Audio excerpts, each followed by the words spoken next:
Moltes gràcies al senyor Luti per aquest títol de la seva ponència. És la ecoetiqueta austríaca per al turisme, un repte per a la qualitat dels productes sostenibles. Sisplau.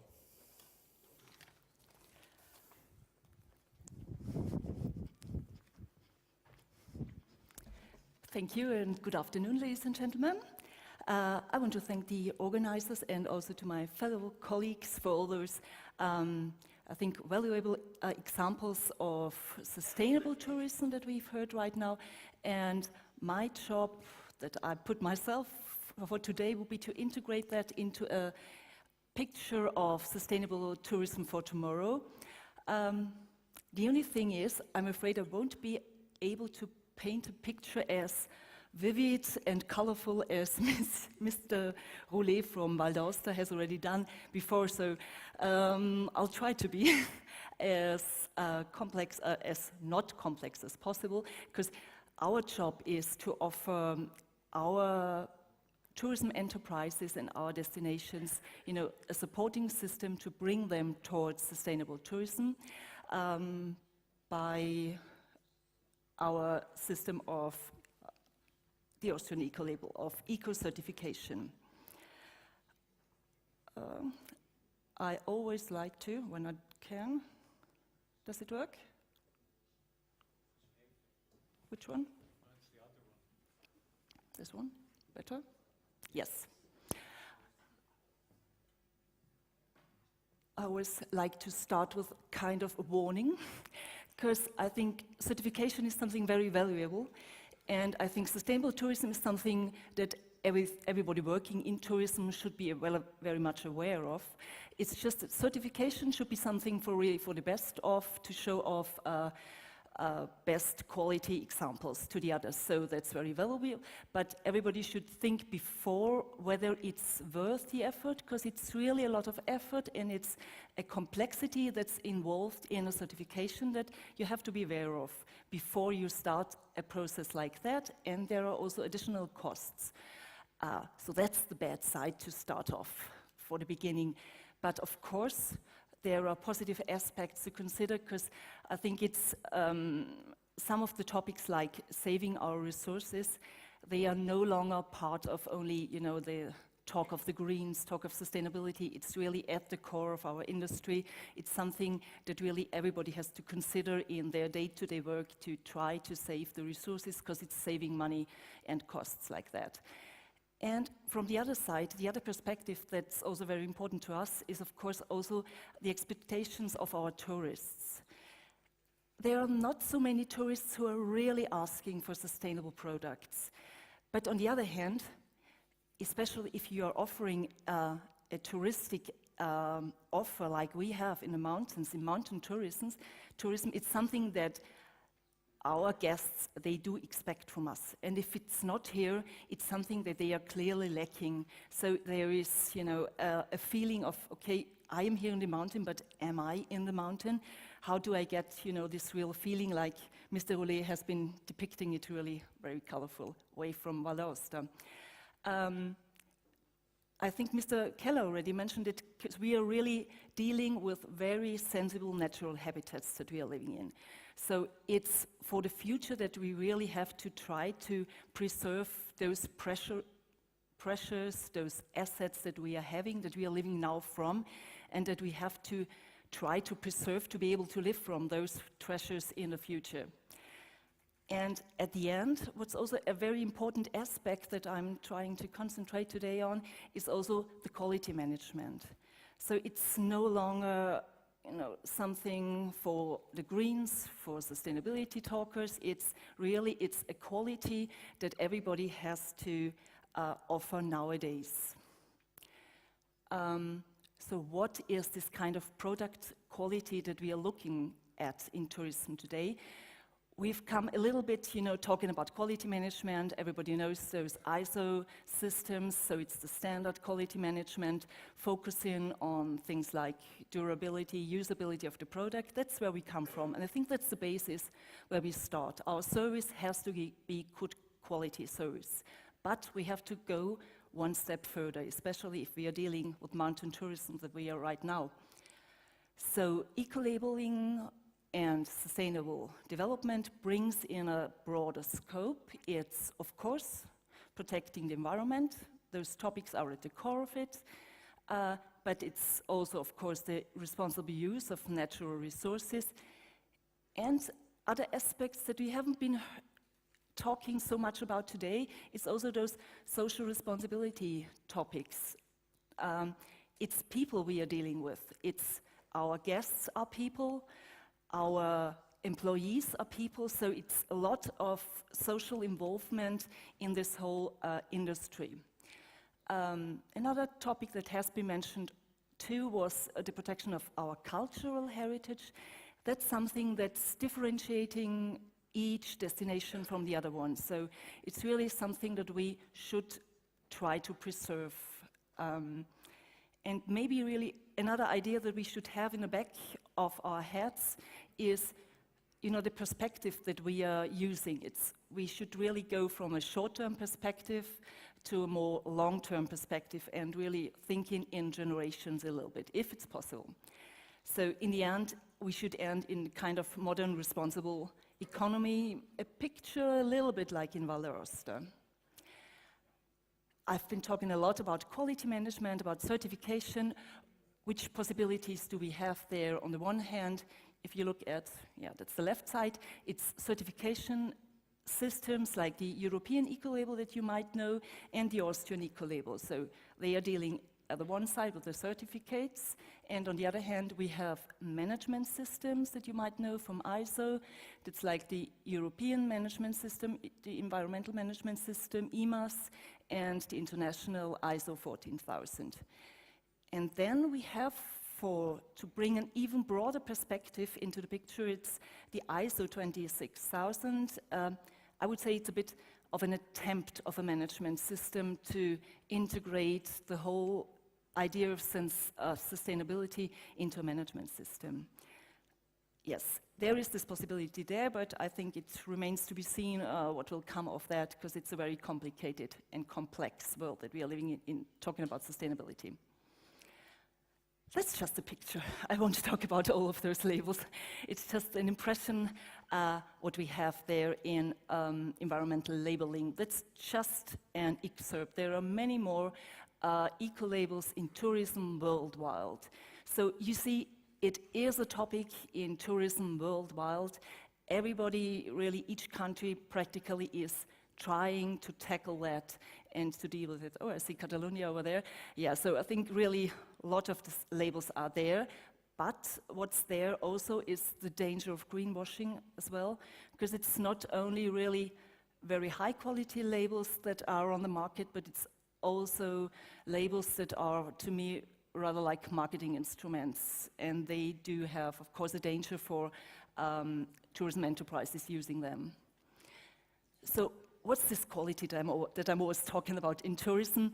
I've already mentioned our guests, the tourists, the people who come to our destinations, to our hotels. And what we see from our research is that the expectations that they have in their holidays, they are changing a little bit. They do expect another kind of quality. I think the basic topics of quality, having a clean and well-kept house, that's something that okay, that's done. We have to go one step further and just try to have a look what our guests are really looking for. So there are different tendencies also in quality management that we see. On the one hand, we see a need and a desire for standardization, especially if you look at international level, those big like hotel chains, they are all looking for standardized offer. So we get practically every week we get demands from like hotel platforms or things really from international platforms. They are looking for standardized offers. They try to take this topic of sustainability, of green tourism, they try to bring it to their guests at international level, and they look for information that they can trust. So that's here this international need, I would say, for standardization. But on the other hand, we also see a tendency towards individualization. Each guest wants to be seen as an individual. They don't want to get just a standardized offer, one that's the same all over the world. So that's two maybe a little bit conflicting needs that we see for the future. I already mentioned where we come from with quality management. That's more the technical aspects that we have come and that are at the core of our eco-certification systems too. So it's also the technical aspects of saving resources that are in the background, but what we see for the future is more the need to integrate more emotional aspects too. And the other thing is, I'm talking so much about quality, what we see as quality, but I think for the future we really have to define the quality to be able to improve it, because we always have to be better in the future to attract our guests, of course. So we really have to think what are the important quality aspects that we have to tackle in the future. Just like talking about technical aspects is also a little bit going from accommodation facilities to things like local cuisine that we've heard a lot about. So it's really something to bring to the guests. So they don't see if you have a perfect, heating system using only very little energy in the background, but they see if you offer them regional food. That's something that they can eat, feel, taste. It's the consumer's perception is also something that we should take into consideration. We hope, at least, that it's a little bit going, like value for money. Who is offering the cheapest offer to a little bit the perception of this is my holiday, it's my valuable time, and I want to spend it at the best way possible, the best way for me. So the quality that's important to me. Differentiation, of course, is also a topic that we've heard a lot today. That's at the core of it too. So concentrating a little bit also on Alpine summer tourism, we heard a lot about the difficult situation that we are facing now in Alpine summer tourism, so the rather stagnating, if not really decreasing development in summer tourism. And especially if we have, this seasonal tourism like winter and summer tourism, also the real economic and social problems for enterprises and for their employees. And that's why it's so important to us to integrate those social aspects too, to give a broader picture of this touristic development. So what we see as a possible key for this sustainable development in mountain regions is a more sustainable growth. It hasn't to be always, like bigger, it has just to be higher quality, attracting higher quality tourism to our destinations. Maybe it's just that we have to look for new ways. So we have been working so long in tourism. I think what we heard from many of our fellow presenters, it's everybody's looking for new ways. We all have really to open our eyes, to be open-minded, to take new ways like offering diversified products. We've heard a lot about that. Or taking new ways like from walking and hiking, that were the typical offers from the past, more to e-biking, or even pilgrimages. Something that's maybe not too touristic, but it has become also kind of tourism during the last years, with all the Camino de Santiago stories that we've heard in Europe. So it's something really to take into consideration. Maybe there are new ways that we should really go. So I'm always talking about the Austrian eco label, not telling you what it is. Maybe why we are dealing with eco-certification in tourism, or with eco-certification in general, is, we are responsible from the Ministry of Environment for this certification, because for us it's also kind of political objective to achieve. We want to offer consumers orientation, so just to save them from all the greenwashing that's happening, they should have some reliable standard there, something that's officially granted. That's towards the consumers, but on the other hand, it's also towards the producers that we are acting. We try to shift our economy towards a far more responsible way of producing or offering services. Just a few words about the birth of the Austrian eco-label, because it's such a picturesque picture. At least we have something. And it's maybe also one aspect that we try to integrate also culture and this cultural aspect into it, because our logo was, designed by Friedensreich Hundertwasser, an Austrian artist, if you don't know him. So that's why we have such a complicated logo, something that our marketing experts don't really love, but it's something that's quite different, and that's just differentiating us too, and differentiating our producers too. So the system, if you don't know it, the certification is on a voluntary basis. We are just defining criteria for all important aspects, and we have third-party verification by independent auditors. So we are not doing it on our own, but we say it has to be controlled by external auditors. Every 4 years, the contract has to be renewed, so it's for them, and we also change the system every 4 years. So we always try to bring new aspects into the whole system. So then we have a contract and award. Here you see our new minister from the Tyrol. He knows his tourism, and he's offering, like, to a 5-star hotel owner from Vienna a new contract. So we've been eco-labeling for quite a long time. Since 1990 we are certifying products, and since 1996 we are certifying also tourism. And there in tourism we have been in Austria the first ones to act at national label, to have a national tourism label there. So there you see on the one side the importance of tourism for us, for our economy in Austria, and on the other hand of sustainability too, for our tourism and for our economy in general. But we are not concentrating only on hotels and restaurants, but we are also certifying Alpine huts, event locations, and travel offers. And the newest one is for meetings and events, because so places like this could be certified, or an event like this could be certified in Austria, given many criteria.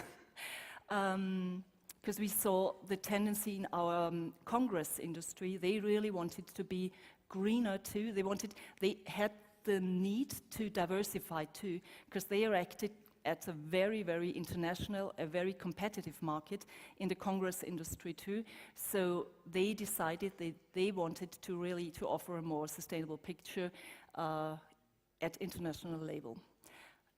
Another topic that's something important probably for the future is that we are also doing eco-certification in schools and in educational institutions. There we try really to fetch the very young one and to show them what's important and to show them good examples. So it's who is working there for our certification system, it's the ministry, but we're working very well together with the Austrian Consumers Association, because we see the consumers are at the core of the certification. We always have to try to focus on them.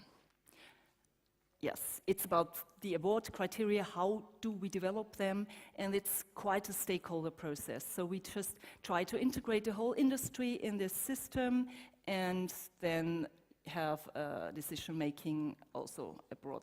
I won't talk about all our criteria, but just to give you a picture. So we really try to tackle all the relevant topics of a tourism enterprise and to define criteria for that. Just a picture about the development. It's quite good, but of course never good enough. It's mainly hotels that we are certifying, just to show you the big. It's not enough Alpine huts, unfortunately, but we are working on that. But that brings me to the first topic that I've been talking about. It's not for everybody, and it's not so easy for really small enterprises to do a certification. That's something that's also quite nice. It's the brand awareness of the Austrian eco-label in Austria. It's also always quite more than 50%, so people know the certification. So if you have that there, people know what we are talking about. We've already heard about marketing. We are doing that, but I think mainly it's a job for the tourism enterprises. And what we are offering is the enterprises and the destinations a good basis so that they can do marketing, that they can do green marketing, and they don't have to be afraid of being accused of greenwashing. So we give them the stable background, but the marketing really actually is something that the enterprises, the destinations should do on their own. So we're trying to support them by giving them presentations and whatsoever, but the job has to be done by them. I think I've mentioned why everybody should do some eco-labeling, but it's not for everybody, of course. I think it's for really at the level of the enterprises, it's something very valuable to have this check really from head to toe, not only concerning environmental, but also concerning quality criteria and detecting savings potentials, and also to develop internal and external communication system. That's what we saw very much. So that's this social aspect that's very important to us, to integrate the employees and also to integrate the guests in this whole process. So you get a better image, and you can use it for marketing, and you have quality improvement. That's just a final picture that I use, because we are not only labeling in tourism, it's just that what we like to see, it's this network of certified establishments, of certified destinations, and I think there is quite a high potential in that to make use of this network.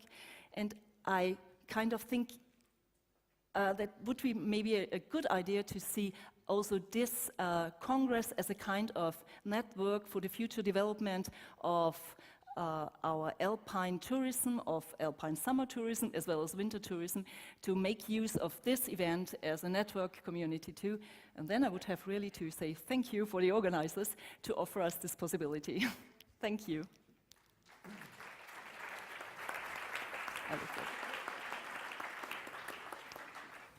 Moltes gràcies a la senyora Regina Preslmair. Una altra i darrera ponència molt interessant en el que l'ecolabel austríaca, com hem pogut veure, no és només aplicable al turisme, sinó a altres sectors que també poden ser molt interessants i crear sinergies en benefici de tots. Obriré el torn de preguntes. Començarem aquí mateix pel senyor Roler. En el seu cas, a mi m'agradaria demanar-li en quin punt i quin va ser el motiu en què vostè va decidir renovar la seva propietat, el seu hotel, i al mateix temps apostar per una cuina de qualitat com la que ha fet aconseguir una estrella Michelin i l'admissió a Relais Château. Bon, c'est très simple.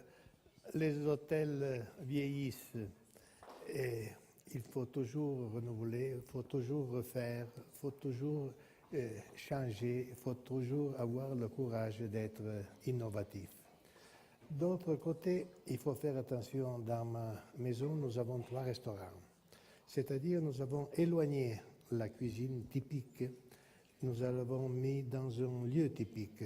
Vous savez, la typicité, c'est toucher avec les mains les mets, c'est la grande cheminée toujours allumée, c'est des odeurs différentes, c'est des odeurs des plats. Et alors, on l'a mis dans un lieu avec une cuisine tout à fait spéciale, et les clients, naturellement, peuvent choisir, sauf qu'il n'y a pas de la place, mais où ils désirent manger. On a une brasserie où on mange d'une façon plus rapide des mets typiques ou moins, mais plus simples si on veut, car dans ce moment, il y a toujours du monde qui veut manger dans des heures différentes, mais avec des plats plus simples. Et il y a la cuisine de recherche, si vous voulez. Je disais que la cuisine est un laboratoire où on doit expérimenter, on doit étudier. Et voilà alors que le macaron Michelin sert à mettre nos cuisiniers en concurrence avec les autres, lui donner la satisfaction d'essayer de faire quelque chose de nouveau, d'expérimenter. et de tenter quelque chose avec toute liberté, sans aucune restriction de n'importe quel côté. Et cela, c'est un grand plaisir pour le touriste qui a un choix, mais un choix quand même dans la maison, un choix dans le prix de la demi-pension s'il est dans la demi-pension. Alguna pregunta pel senyor Roulet? Yeah, hello, Martin Stern, Lower Austrian cable car company.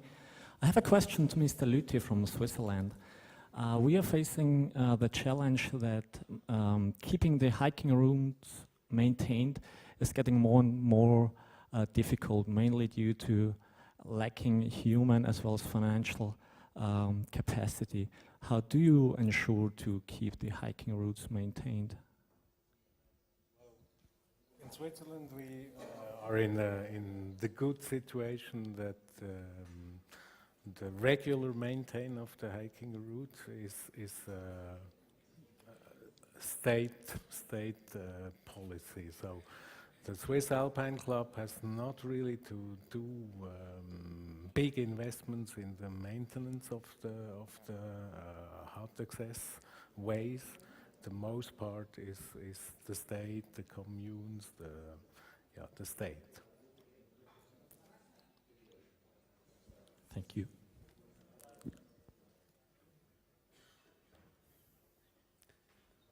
Senyor Heller té una pregunta. Keller, perdó. Oui, bonjour, Gilles Chapas de la coordination montagne. Ça sera une question pour le Club Alpin Suisse aussi sur les refuges. Alors, la coordination montagne, c'est une structure qui regroupe l'ensemble des structures qui s'occupent de la montagne non aménagée, les clubs alpins, le syndicat des guides, des accompagnateurs. Et on se préoccupe de l'avenir des refuges. Et je voulais savoir s'il était conscient du problème qui se pose en France concernant l'accès des jeunes en refuge, qui risque de gréver un petit peu l'avenir des pratiques et des pratiquants. Est-ce qu'il y a le même problème en Suisse ou est-ce que c'est un phénomène uniquement français?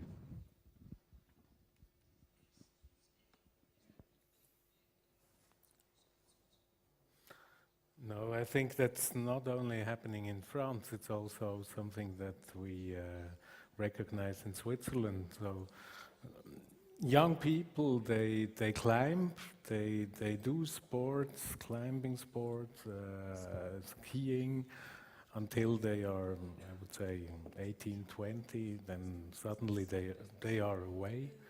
They do not climb anymore. What we also recognize is that after they have families of their own, they come back as members of the Alpine Club, for example. But this tendency we also have in Switzerland, yes. Oui, monsieur, j'ai une question pour monsieur Roulet. J'étais très touché par votre intervention. Et j'espère que les organisateurs vont la publier sur Internet et traduire au moins en anglais et français. Mais je me demande, vous avez présenté l'image de la haute culture alpine, je dirais, mais est-ce qu'elle existe encore? Est-ce que chez vos clients, les jeunes, est-ce qu'ils apprécient cela? Ou est-ce que vous avez que ce qu'on appelle aujourd'hui en anglais best age, ça veut dire vous avez que des personnes d'un certain âge? Donc c'est peut-être la question que je vois qu'il y a toute votre expérience dans votre discours, mais quand je vois, par exemple, moi j'ai des enfants, des petits-enfants, quand je vois ça, j'ai un léger doute, est-ce qu'ils peuvent apprécier? Parce que derrière vous, il y a tout un savoir tacite et un vécu. Alors ça, c'est la question. Et peut-être pour Bruno Lüthi, j'ai quand même un problème, parce qu'on parle beaucoup de changement climatique, et je me demande pourquoi, kann ich weiter auf Französisch? Je me demande pourquoi vous ne faites jamais allusion à la presse des dommages que vous subissez à cause du changement climatique, le permafrost, donc l'éclatement du permafrost et tout ça. Pourquoi vous restez extrêmement muet? Parce qu'il y a très peu, les gens ne savent pas qu'il y a de tels dégâts. Et pour madame, donc là j'ai une question, finalement, do the visitors recognize your label? And does it attract some visitors more? Do you have any surveys in this field? Thank you.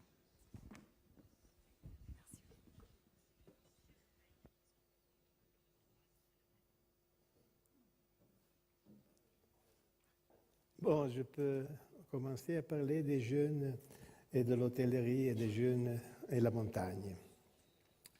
Bien, c'est vrai, à un certain moment, on s'est aperçu que l'âge moyen des touristes augmentait. Et alors, on s'est dit, bon, il faut faire quelque chose. Voilà alors les investissements profonds sur les spas. Mais le spa ne suffit pas. Vous savez que dans les spas d'hôtel, en général, s'il y a les jeunes, les grands s'en vont. S'il y a des enfants dans la piscine, tout le monde s'en va. Et alors, il faut faire 2 piscines, une pour les enfants et une pour les adultes. Mais il ne faut pas faire une piscine petite et une piscine grande. Autrement, tout le monde veut aller dans la piscine grande. Il faut faire des piscines avec les mêmes jeux, la même dimension, des formes différentes évidemment, mais que personne ne se sente différent des autres. Bien, c'est surtout avec les investissements dans le spa et c'est surtout avec l'attention peut-être de la région, de mon pays pour les nouveaux sports. Vous savez, les jeunes dans ce moment, ils veulent expérimenter tout. Et alors, ils font des montées sur les cascades de glace, ils font du canoëing en été, ils font ces drôles impossibles et très durs sports.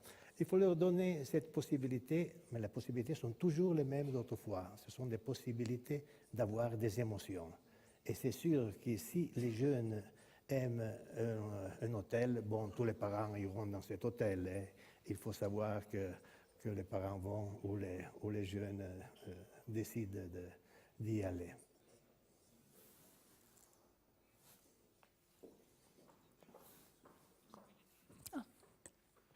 Alguna pregunta més? I think. Sí. Do you answer? To Mr. Keller's question concerning whether, if I understood correctly, whether there are more people coming because they know the certification, whether more guests are coming. That's always, like with tourism statistics, it's always extremely hard to evaluate that. And unfortunately, we don't have, and we don't really expect it 100%, because I think we are always at least at the second row of interest, but it's something like emotional background that we are offering. If you have the choice between 2 different hotels, it's something, that might make it a little bit more attractive, because, they are doing something also in sustainability, they're doing something for the environment, for their people working there, so that's what we are trying to achieve, but unfortunately, we don't have figures for that, yeah. Excuse me, I didn't really get the question to me. The damages for climate change. Do you publish the total sum of these damages? Because it was rather unknown to me. It was unknown to me that you have so high damages by permafrost explosion, by melting of glaciers and consequent changes of the routes and generally by climate change. Does this represent in the budget? Is this a heavy sum? Is this an impediment for your future development? I'm amazed that, for instance, you in your forecasting you see about you have a stagnating strategy. That means that you see no growth. In fact, has that to do also with climate change? Well, part of it, I think, it has to do with climate change. On the other hand, the amounts that we pay for dealing with the consequences are not yet high, I would say, because especially the locations of the huts on the permafrost locations is not a problem yet, but it could become a problem, and we don't know when this will be. But what I have to say is that the access ways to the huts, that's really a problem. After heavy rains, heavy showers, many of those hut trails have to be sometimes completely remade, or partially remade. But I cannot give you a figure how much this costs. Endavant.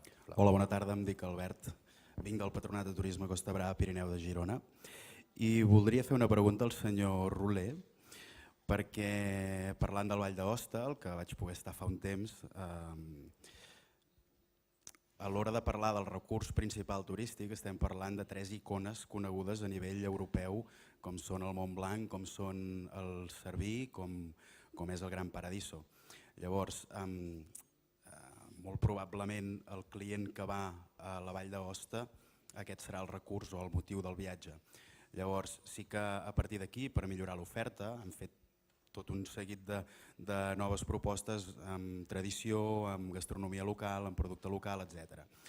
Però en el cas d'un lloc com el Pirineu, on no hi ha muntanyes de 4.000 metres, on per tant l'alpinisme no és tan important o reconegut com pot ser els Alps, quines coses posaria en valor per convèncer que hi són? Vull dir, hi ha icones, però no són icones tan reconegudes com les seves. Per tant, quines coses posaria en valor, quina oferta turística posaria en valor per atraure a un turisme internacional? I per la senyora Regina, una pregunta també molt en la línia de la que acaben de fer sobre la importància o l'atractiu turístic que pot tenir en la decisió final d'un client a l'hora de decidir per un establiment o un altre si té etiqueta o no. Si no valdria la pena dirigir els esforços cap a una sola etiqueta, ecoetiqueta a nivell europeu, que fos ben promocionada i reconeguda pel client potencial i que alhora l'establiment s'hi volgués acreditar per 2 coses, una per treballar millor, però l'altra també per tenir un reconeixement turístic que li servís per a promocionar-se.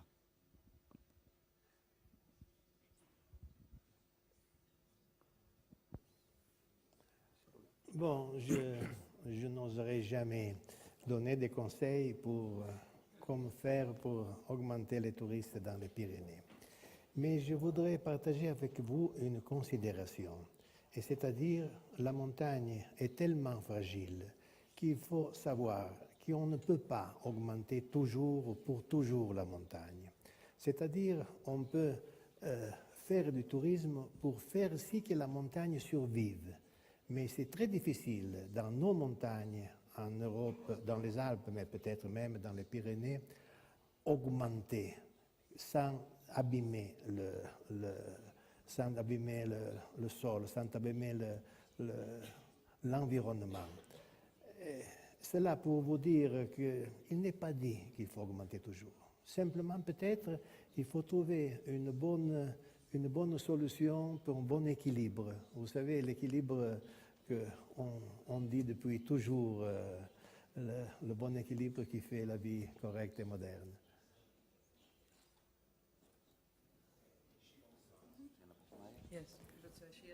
Yes, I'm going to refer on the eco-label question. Yeah, your question, or do you want to repeat it or what? No, I just want to tell something to Mr. Roulet. Sí, seria que he pogut estar als Alps i he pogut estar als Pirineus i als Alps el nombre de turistes és extremadament major que els Pirineus, és a dir, que els Pirineus poden acollir encara un nombre de turistes bastant més alt si el comparem amb els Alps, és a dir, no té absolutament res a veure. Fins i tot en alguna fira a nivell europeu se m'ha comentat que troben els Alps molt sobreexplotats i volen venir als Pirineus precisament perquè no ho estan tant, o no ho estan. Llavors sí que hi ha diferències, és a dir, els Alps entenc la reflexió de buscar l'equilibri, als Pirineus em sembla que encara no hem arribat a aquest punt.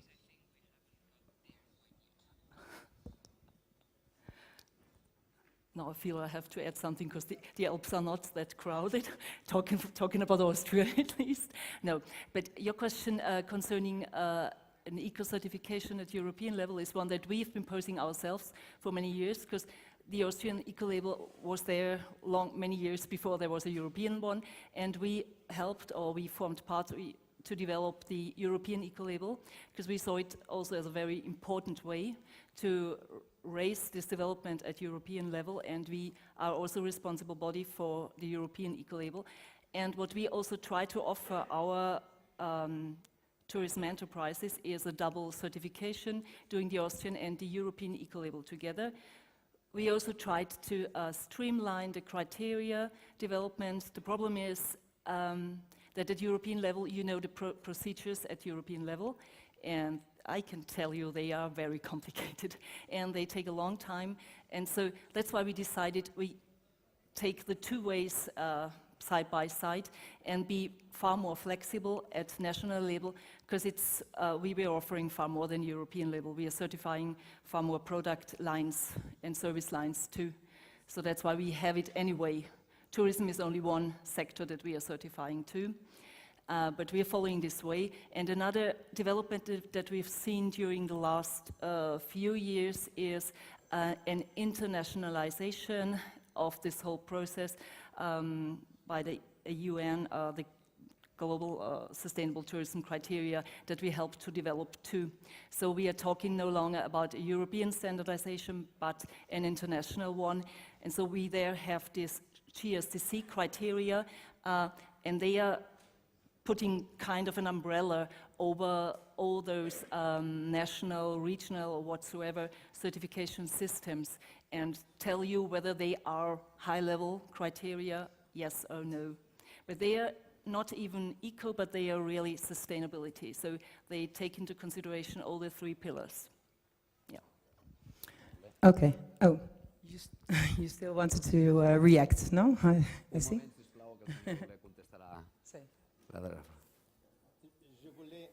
Je voulais encore répondre à monsieur qui me disait qu'est-ce qu'on peut faire pour ces lieux où nous sommes. Bien, ce matin, le ministre du Tourisme d'Andorre a dit qu'Andorre, qui a 50 000 habitants résidents, a 8 millions d'habitants. Ma région a 120 000 habitants et a 2 600 000 présence touristique, beaucoup moins. C'est nous peut-être qui nous devons demander qu'est-ce qu'il faut faire pour augmenter. Mais nous ne sommes pas sûrs de vouloir exactement augmenter. Il ne suffit de vivre bien, il ne suffit de ne pas perdre les présences. Et ce matin, on s'est aperçu qu'il y a le risque de perdre encore quelque chose, et là, ne serait pas bien. Okay. I can? Yes? My name is Bianca Mewissen. I'm here from an agency, tourism agency called My World of Experiences. And I don't have a question, but I have a congratulation. Mr. Rouillet, really nice, because for us, for agencies, it is so important to work with hoteliers that love their product, love their services, and love their destination. You're a great example, so I hope that all our hoteliers will be just as enthusiastic as you are in their presentations. A lot of them are, but I mean, that's really, really nice to hear that, and that you know that it's so very important for agencies or for other promoters of tourism destinations that they have people that are so in love with their product. Congratulations, Mr. Rouillet.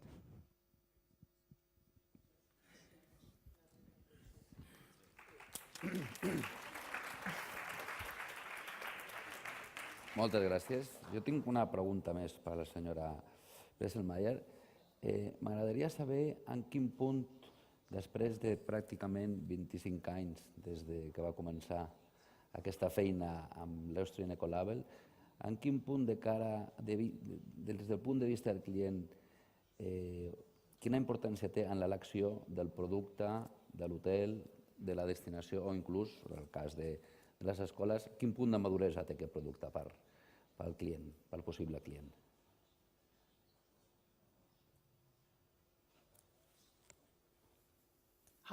Complicated question, yeah, because it's not only the guests that we are facing, we are also facing the producers, but that's what we are aiming at. We are aiming at a kind of sustainable tourism that Mr. Rouillet explained in really vivid pictures, how it should be. And ours is just, like the serious background supporting those really enthusiastic tourism entrepreneurs to really have also this support, you know. They are there, they have to sell their product, they have to give their heart to the guests. But we are just the system that we have in the background. If there is somebody asking, you know, like questions, but is it really true what you're saying? Can I trust you? Then we can just offer this support, you know, like to tourism agencies or to tour operators, to tell them, okay, we check that, and it's all the complicated and the highly sophisticated criteria that we've developed, they put into practice. So that's really a quality package that they are offering to their guests. That's what we're aiming at here. Alguna pregunta més? Em diuen que se'ns acaba el temps. Si ens permeten una pregunta més per a aquest senyor, sisplau. I desgraciadament serà la darrera, que els companys, els darrers ponents, esperen el seu torn. Gràcies. I'm from Turkey. My name is Tolan. I'm an expert on sustainable tourism in Ministry of Culture and Tourism in Turkey. And I have two questions, Mr. Fourier. You talk about the quality, and when you talk about the quality and best is not enough, and best of best. It means that you invest much more money to get a good quality or best quality. As far as I understand, there is no marketing problem in your case. And in this context, what is your tourist profile or visitor profile? And in Italy, in Mediterranean basin, in tourism sector, in third rank, I know. And your case, what is the positive impact in this quality or the third rank degree? And one more question to Dr. Regina. And you talk about quality and the sustainable tourism. I know that there is from time to time, there's a negative impact with each other, on each other, you know. So, how can we get the balance, you know, between the two terms? Is there any magic word for this? Thank you very much. Sisplau, la màxima brevetat en les seves respostes. Moltes gràcies. Regina? So, me? Okay. Yes, I try to be short. Actually, it's very hard to say. Of course, we are facing this because very many of our 5-star hotels, they have a need for certification because it's asked from them, from international enterprises, from international, you know, financiers. They are asked for a sustainable certification, so they really need it. That's the one side, and on the other hand, they have the need to offer, you know, an abundance of, you know, luxury to their guests. So that's really where we are, whenever we are sitting together developing our criteria, it's really a hard job that we are doing. The positive thing that we see is that there is also a changement in the heads of our guests. So they don't see luxury as any longer, also in this sector of the really very high level. They don't see it so much any as spending whatever you want or wasting whatever you want. That's no longer the real luxury that they are looking for. Like many of the 5-star hotels, we've been talking at ITB, he was presenting 500 euros a night. And the first thing you do, you're giving them your shoes. So that's the level that you're coming towards. And so I think there is a positive development to bring those different aspects of luxury and sustainability together in the future. Yeah? Michel Roulet. Pour moi, c'est plus simple, c'est-à-dire pourquoi on a choisi ce parcours. Bon, c'est pour faire bien son travail, pour avoir le plaisir de faire un travail qui nous donne la possibilité de vérifier directement avec le client si ça marche ou ça ne marche pas. La deuxième question est très simple. Chez nous, le 88-90% de la clientèle vient d'Italie. Le reste vient de presque toute de l'Europe, surtout de la France, de la Suisse, de l'Angleterre, des Pays-Bas, très peu d'Allemands, et un 10% arrive du reste du monde. Comme on connaît les clients, bon, nous sommes dans la chaîne des relais châteaux. Les relais châteaux sont distribués dans tous les 5 continents, alors elle arrive à travers ces voies. Merci beaucoup. Bueno, per acabar, només agrair la presència i dir que ha sigut un plaer compartir aquest moments amb aquests 3 experts en turisme, agrair la seva atenció i espero que segueixin gaudint de les properes ponències. Moltes gràcies.